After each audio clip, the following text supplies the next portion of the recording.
Et je crois que cette prise de position du rapport du secrétaire général se reflète aussi dans ce que j'entends autour de cette table. Il y a peu de délégations qui saluent le travail qui est fait par les forces de défense et de sécurité. Il y a peu de délégations qui se sont même inclinées devant des milliers de morts de soldats maliens sur le terrain. Je crois qu'il est important de relever ces éléments.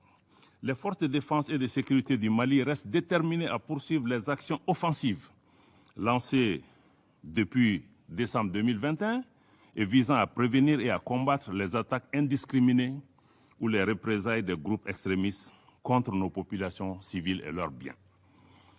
Cette posture offensive des forces de défense et de sécurité du Mali a permis non seulement la neutralisation de nombreux terroristes, mais aussi la destruction de leurs sanctuaires, mais également la reddition volontaire de plusieurs d'entre eux, notamment dans la région de Douenza et de Tombouctou, et de Mopti, je m'excuse. Dans le cadre de la mise en œuvre de la nouvelle stratégie intégrée pour le centre, dont le représentant spécial a parlé, l'État renforce sa présence sur le territoire, contrairement aux chiffres fournis dans le rapport. Au titre de l'année 2022, la situation des postes vacants dans le centre du pays a connu une évolution significative, que nous avons détaillée d'ailleurs dans le mémorandum qui a été publié hier. Cette présence accrue de l'État contribue à l'amélioration de la fourniture des services sociaux de base aux populations dans les zones affectées par l'insécurité.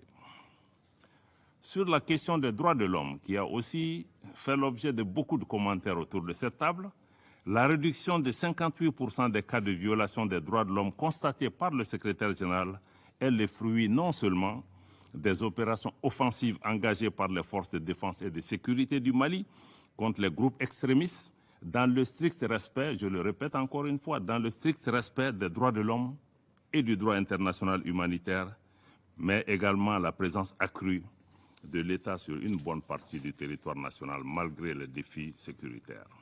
Je puis vous assurer, Monsieur le Président, que le gouvernement du Mali, tout en s'opposant fermement à toute idée d'instrumentalisation et de politisation de cette question, continuera d'œuvrer inlassablement pour la protection, la promotion des droits de l'homme sur notre territoire, et ceci conformément aux valeurs humanistes ancestrales du Mali, réaffirmées dans nos engagements nationaux et internationaux contemporains. Au plan de la justice et de la réparation, comme le secrétaire général, le représentant du secrétaire général l'a souligné, le président de la transition a promulgué, comme vous le savez, le 15 novembre, les lois fixant les règles générales de réparation des préjudices pour les violations graves des droits de l'homme. Concernant les défis opérationnels de l'aménagement, je note que le rapport reconnaît les acquis de la nouvelle procédure de demande de vol mise en place le 15 novembre 2022 et qui a permis d'augmenter le nombre de vols approuvés. Je crois que le Conseil doit aussi noter les bonnes nouvelles, pas seulement se focaliser sur ce qu'on appelle les entraves, les restrictions. Donc, ceci a permis, et ces résultats ont été atteints grâce à une coordination décentralisée et à une clarification des responsabilités. Ces résultats encourageants sont malheureusement mitigés du fait du partage parfois partiel et inexploitable des informations recueillies par les drones. Je crois que la collaboration doit être renforcée à cet égard. Je tiens à rappeler que malgré tout, les vols de drones ont repris et nous osons espérer que les attentes de la partie malienne seront prises en charge. Je rappelle encore une fois à l'attention du Conseil que les mesures prises par le gouvernement sont essentiellement mesures dictées par des préoccupations de sécurité nationale. Et nous restons ouverts pour identifier avec la mission les solutions nécessaires pour avancer.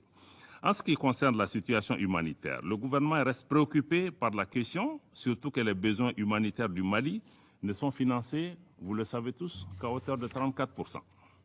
C'est l'occasion de lancer un appel à l'ensemble de la communauté internationale afin qu'elle accorde au Sahel, particulièrement à mon pays, le même intérêt manifesté à d'autres régions du monde en crise.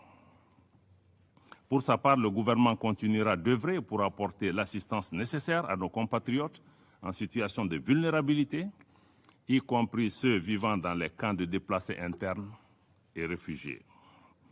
Du reste, nous demeurons convaincus que l'amélioration de la situation humanitaire reste intimement liée à la stabilisation du territoire.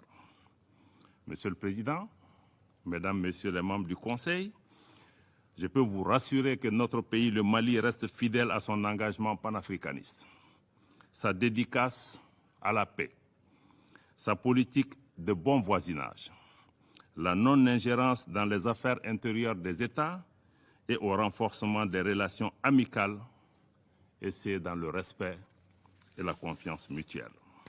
C'est dans cet état d'esprit que le colonel Assimi Goïta, président de la transition, chef de l'État, a décidé en toute indépendance d'accorder sa grâce avec remise totale de peine aux 49 Ivoiriens condamnés par la justice malienne.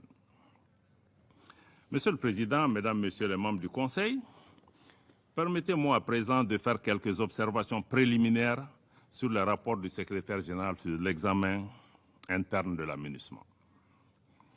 Le gouvernement du Mali prend note de ces rapports et à première vue, nous constatons que les propositions contenues dans ce document ne prennent pas en compte les attentes légitimes du peuple malien, qui, comme vous le savez, sont avant tout d'ordre sécuritaire. En effet, les préconisations du secrétaire général se limitent pour l'essentiel à des variations de nombre de personnel ou à sa transformation en mission politique spéciale, ce qui n'est pas loin du statu quo, qui lui-même n'a pas répondu à la situation. Le gouvernement du Mali rappelle que le principal défi auquel la MINUSMA est confrontée est celui de l'adaptation de son mandat à l'environnement sécuritaire dans lequel elle est déployée et qui requiert, comme vous le savez tous, un changement de doctrine de cette maison, un changement des règles d'engagement, mais surtout et avant tout une volonté politique véritable d'aider notre pays à sortir de la crise. Il faut une volonté réelle de coopération et une complémentarité entre la MINUSMA et les forces de défense et de sécurité du Mali sur le terrain pour espérer inverser la situation. C'est dans cette perspective que le gouvernement du Mali a contribué positivement aux consultations dans le cadre de l'élaboration de ces rapports, avec l'espoir qu'ils répondraient aux aspirations du peuple malien. Malheureusement, ce n'est pas le cas. Cependant, le gouvernement du Mali reste ouvert au dialogue avec les Nations Unies pour les mois à venir pour pouvoir identifier la voie à suivre. Monsieur le Président, Excellences, Mesdames et Messieurs les membres du Conseil, je voudrais pour conclure réaffirmer le choix souverain du peuple malien à prendre en main son destin.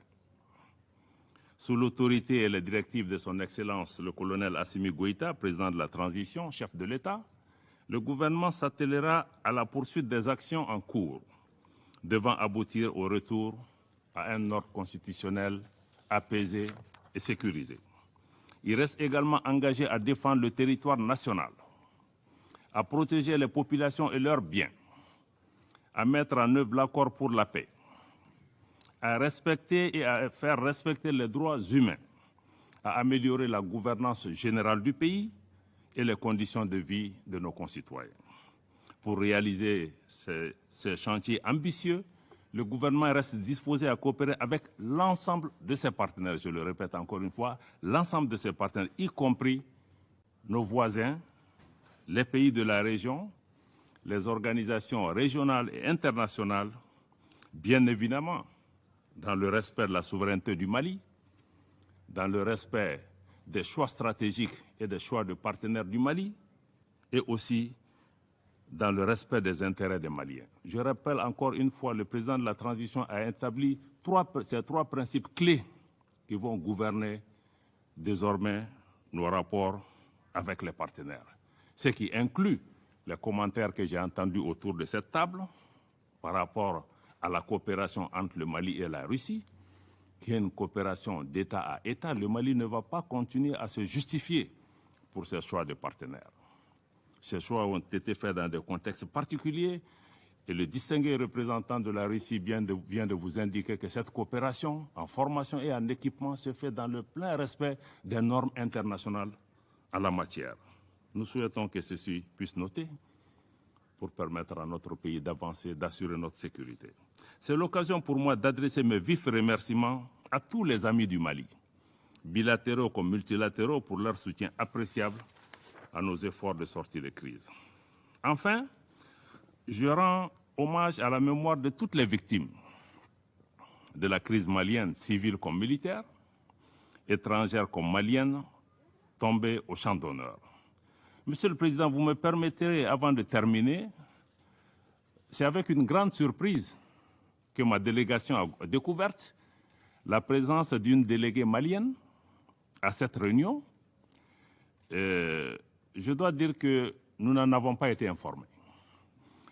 Nous ne connaissons pas cette personne, nous ne connaissons pas l'organisation qu'elle représente, au nom de qui elle s'exprime devant votre Conseil. Et naturellement, nous doutons de la représentativité et de la crédibilité de cette personne devant cette auguste Assemblée. Monsieur le Président, il est important que les membres du Conseil eux-mêmes se remémorent, qu'il est important de se rappeler que l'instrumentalisation de la société civile pour des agendas cachés ne sert pas la cause de la société civile. L'invitation de cette personne aux autorités maliennes pour que nous puissions travailler à protéger toutes les communautés, si c'était nécessaire de le rappeler. Le Mali est un pays ancien de tradition multiséculaire, un pays multiethnique, une mosaïque de population. À aucun moment, le gouvernement ou même son armée ne peut s'engager dans une lutte contre